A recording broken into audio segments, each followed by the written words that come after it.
What's poppin'?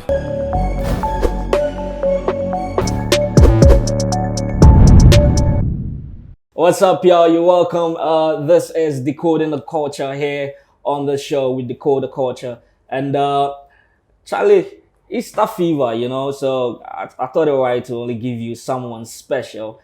And like you can see, Rastaman did a building inside, and he's none other than Yaw Grey. In case you don't know Yaw Grey, I'm sure if you know about the Mobile Boys, you'd definitely know who he is, because he was you were the leader of the group?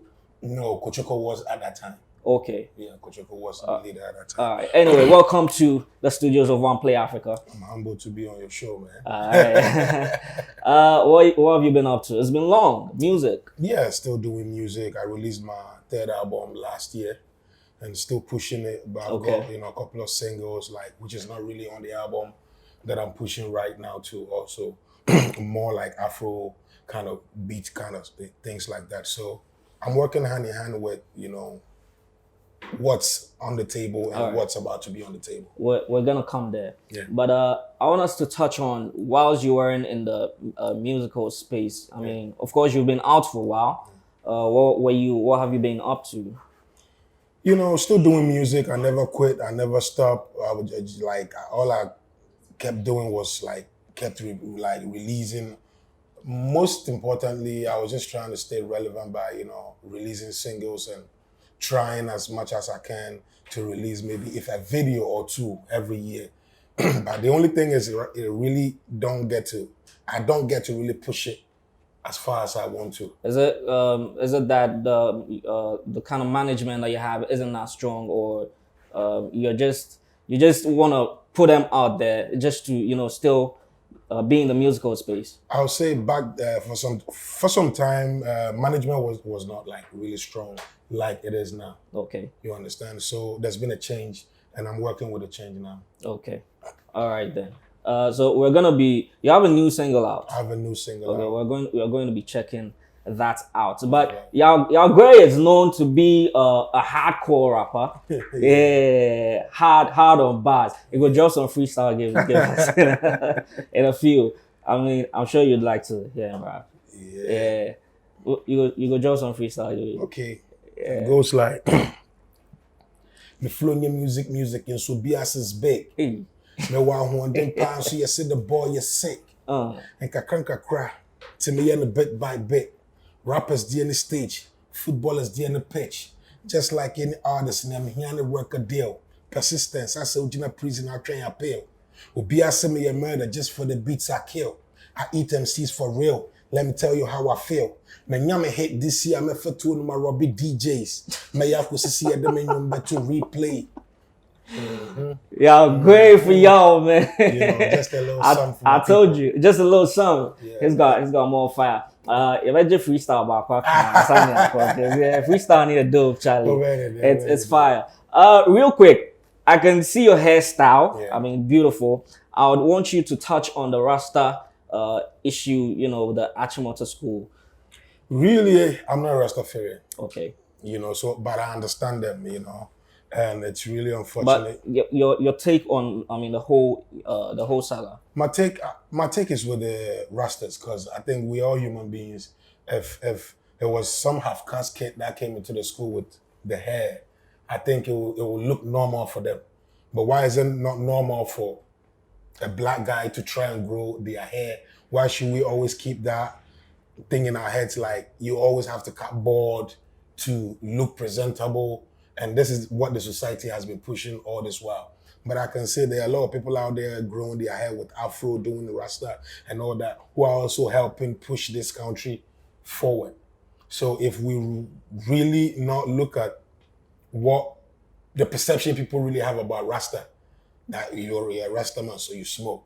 But you're a Rasta man, you do that. People have also come out to say that it is not just about having the locks on your hair or doing drugs or anything like that. It basically has to do with the ethics, the code of the school. You understand? And the fact that you need to look decent. Yeah. I mean, make sure your hair is trimmed, you dress nice and all that. So the funny thing is, I saw other pictures with some girls, half-caste girls, having their hair. Okay, that one is beautiful, but having a dread is kind of something. I don't think we as Africans really know where we're going and where we are coming from. We are just surviving. And until we realize who we are and respect what we really have, we'll just be, be we'll be Yeah, bullied but by this Western kind of mentality and all that. Because even if you go out there in the Western, there are companies that allow people with dreads to work. Yes, there are some companies that won't allow, but there are spaces over there that allows people to work. that's very true because You I know, mean, so I think in the American force they have. I mean, they even got hats and all that even in Ghana, we have rastas who are in the police. They use them for like special undercovers. undercover and special cases and all that. Oh, I see. Driving their Corolla and all that. You think they are fraud boys, but they are part of it. Like, Mm. yeah, they just have to like infiltrate, get in there, bring Yeah, information. information. And I know a lot of them. You know what I mean? Right. So if they can think like this, and these people really can really serve on that security level. Why are they having problems with kids We wanting have to go? people with dreads who are really deep in IT and all that. So I don't think it's really something that I can't speak for Achimota and tell them what to do. You understand? But as a human being, I don't think we need to discriminate. All right. So as human beings, we don't have to discriminate. We'll be talking about. You have a new album out, Yeah, African. right? We'll be talking about the album and your new single. That's right. But I want you to touch on the 3 music awards. I'm sure you watched it, and Checked it out. how do you see the whole? What's your what's your take on the whole award? I think it's perfect. It's what we've been looking out for. This is what every artist really has been like praying for. Because as soon as you see what was happening, if you're an artist, you feel like you want to be part of this. And that's how I felt. I can't wait to be on their stages and also do what I got to do. And, I really want to say big ups to the team. Congratulations to the main guy himself. And to make this happen, this is a dream that people want, or people really want to make it a reality. But for him to really think about it and make it happen, that's what makes him different. And I salute him for that. Right. And there have been people who have also come out to say that because the whole our thing was pre-recorded, I mean they were able to put in that special hard work to get what the outcome that they got. But when it comes to other music awards Like it's on the spot. yes, it's on the spot. So it makes it very difficult to be able to coordinate and make it look as pretty as the 3 awards was. When we watch Mamas or something, it's on the spot. But you can compare Mamas to what just happened recently and be like, this is the level we have to go. So it's not about pre-recorded or being on the spot doing it. It's the same work that has to go in. So if you really mean to do it, then it has to happen. Because if you tell me it was pre-recorded and some other entity does theirs like on the spot, I really don't see the difference because it's the same work that goes into it. I recorded it yesterday. I put in a lot of work. I'm shooting today and it's going live. We're putting in a lot of work. So I think it's the same. That's how you put it out there. And I think Twin Music has really, shown the level. And I just think everybody or the other award schemes and all that should really learn from it. All right. And make it happen. All right. So to my next question, you being an OG in the music space in Ghana, right? I'm sure you've seen all these new cats and the stuff they're bringing out. How do you feel about the new cats in the music industry now? With this new cat, it's all about money. It's not about really doing the job. And there's this saying that I always say, a lot of cats are making money from their mistakes. How do you tell them it's a mistake? Because at the end, they'll tell you, I'm doing it to make money and I'm making the money. So why are you telling me I'm wrong?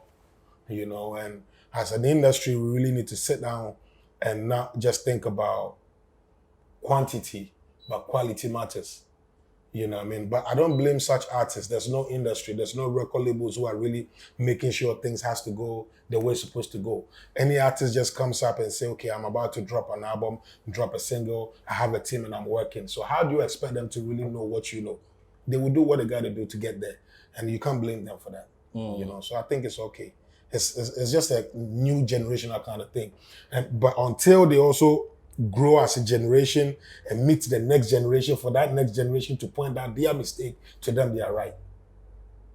Okay. Okay. Until they go. Until this generation really grows up. Uh-huh. To meet the next generation in front of them. For that generation, they might go open too much because they've been studying what's going on now. So right now they are going to sit back and tell you this is the mistake you guys did. So is it right? Is it right to say the same about your generation? This generation has a lot of mistakes, or can point a lot of mistakes with it back then. Back then, I was just a rapper, a soldier. All I was enjoying was just getting on the stage. I really wasn't into the money thing. I didn't know what. All I know is they call you, yo, they perform. Rugby. They put you in the car. You get there and everybody's hailing you, calling you names because few months ago, nobody really knows you. And just for some time, everybody knows you. So I was just growing into it, enjoying the fans until I had to dip down. Then you have to realize, okay, you started with this person, but he's making money. He's doing the same thing you're doing. So what have you not been doing? Yeah. Then I realized my business mind really wasn't there. I was just an artist. You understand? So I just, got into that level that I really have to learn what's going on now. And this generation is really doing good.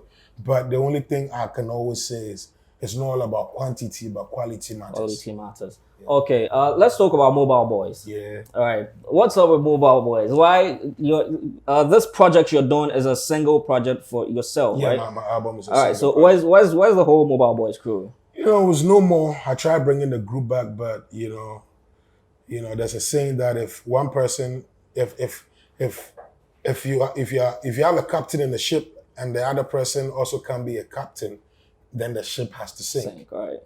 You understand? And that's what happened. Really, we were not one. We were not in tune to really know what we all wanted. I thought maybe we've been off the scene for like 10 years. So I tried to bring the group back, but one of my partners really wasn't into what I was trying to bring on the table.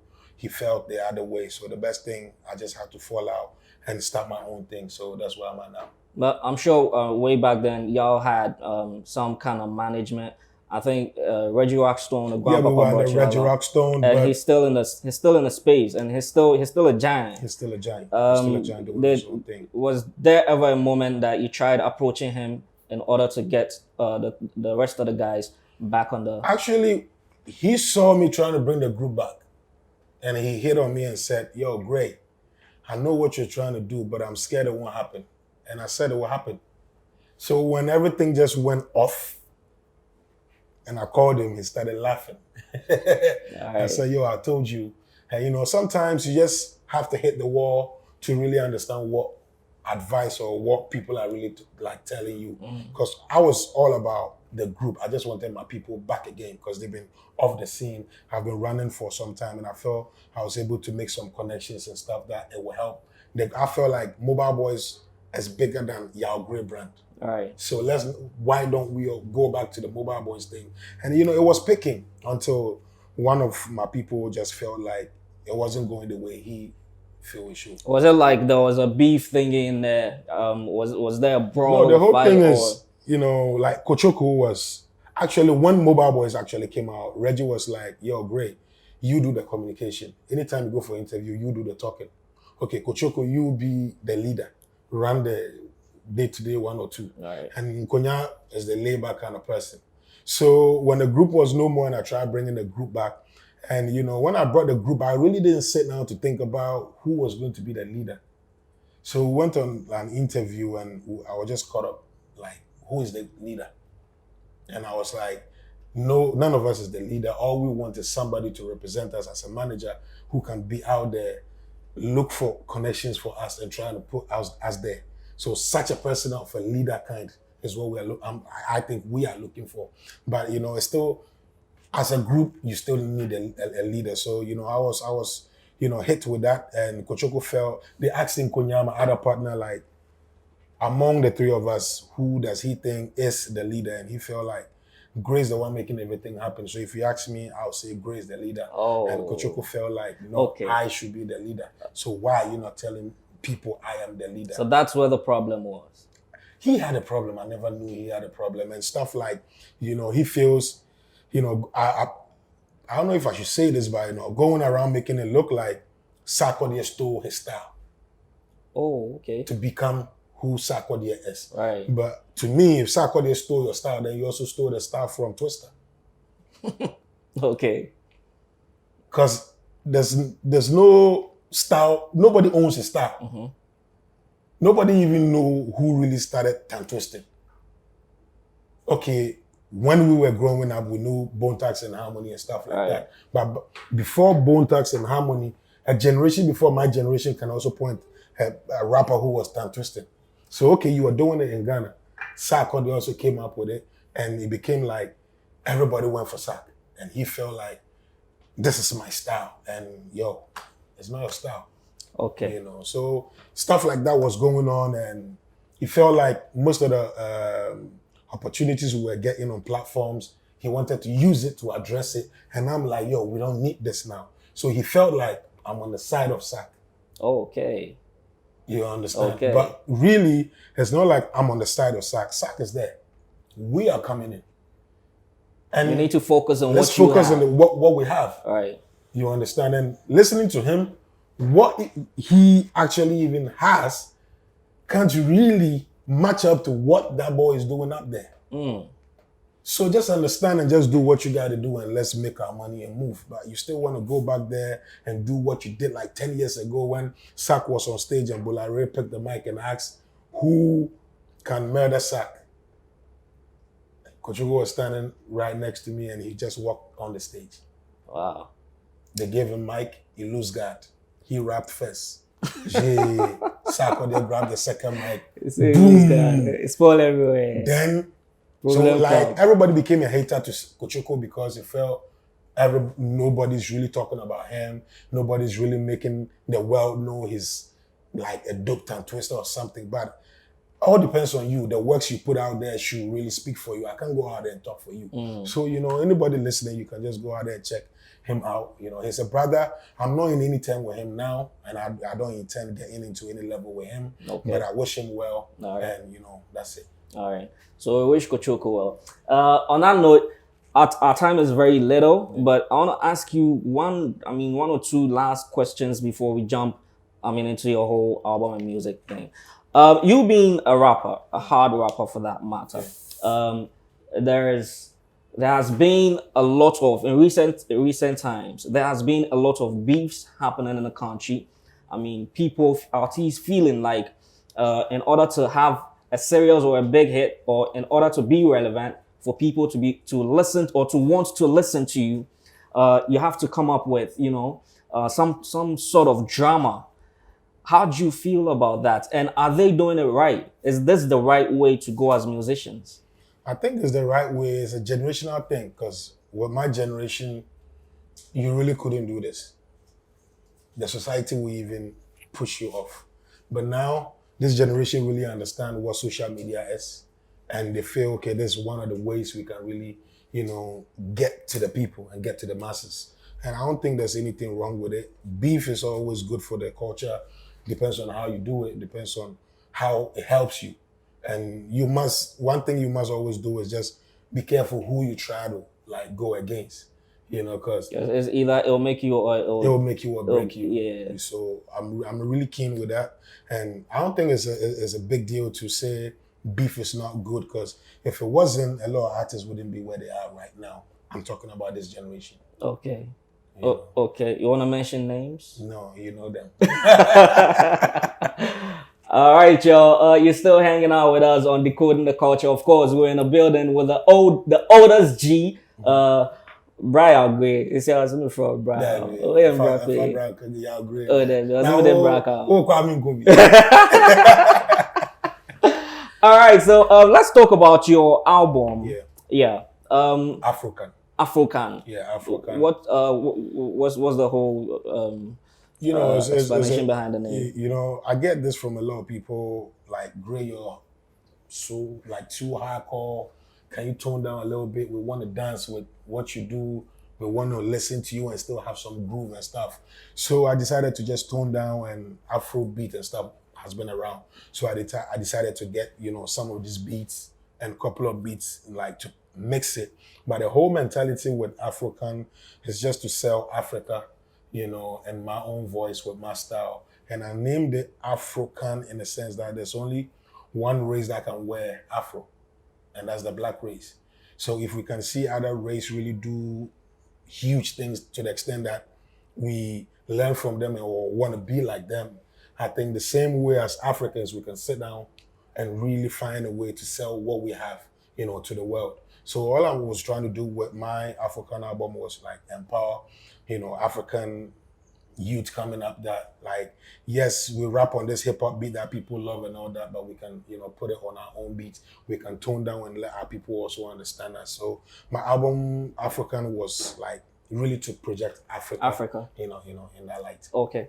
How many songs do you have on the album? I think 13 or something. 13 songs. Nice. You want to tell us some producers you work with? Yeah, I work with Umaga is on that. I worked with Umaga, I worked with Aries Beat, I worked with Hype Lyrics, I worked with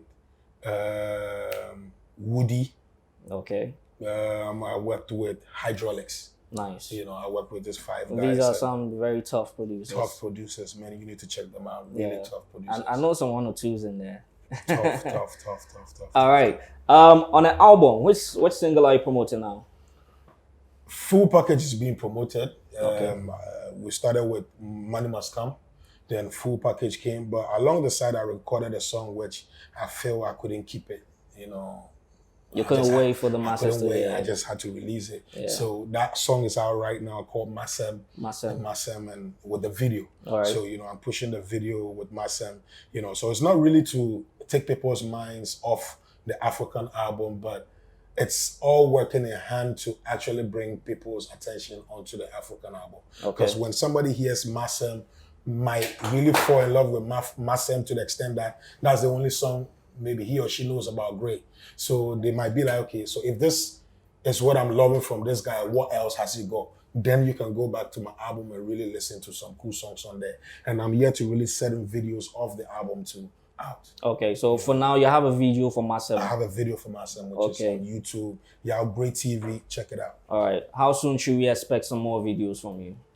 I'm pushing Masem right now, so I guess it's going to go through this whole month. Is going to be about Masem videos. So let's see what God, gives. Okay. Next month, maybe something will happen. All right. And Masem features? Masem, I featured one of the newest cuts that I found.